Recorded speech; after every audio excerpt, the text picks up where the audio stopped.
this video, I will be demonstrating and talking about a single arm dumbbell shoulder press standing as an alternative exercise to a seated dumbbell shoulder press. So the main differences between these are standing and sitting, and then unilateral and bilateral. So whenever you do an exercise that's standing over sitting, it's obviously going to engage the core musculature more. Same with if you do unilateral over bilateral. So those are going to be the main differences between these two. So if somebody's looking to enhance their neuromuscular activation of their superficial core muscles, then they would like to choose the standing variation and the single arm variation over the seated double arm variation.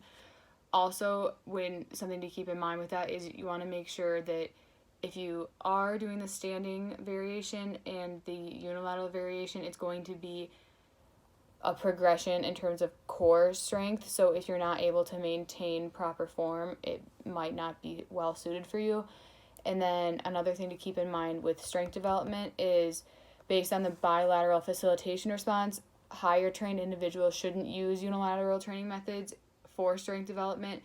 But on the flip of it, if somebody's untrained, weaker, or injured, they could use unilateral training methods because it could be useful for them in terms of strength development. So those are just two different things to keep in mind for which populations it fits better. And then obviously people that are injured, have shoulder problems, or aren't able to maintain the proper form would need to find a regression or a modification for the exercise, whether that be a machine or whatever. So at this point, I'm now going to switch to the part where I demonstrate the exercise. For the video, I will be using a resistance band handle as a dumbbell, even though it's not going to do anything, but I am just using it to demonstrate. So you want to have a pronated grip, and in terms of form, it's very similar to the seated double arm shoulder press. The biggest things to look out for are excessive arching of the back, excessive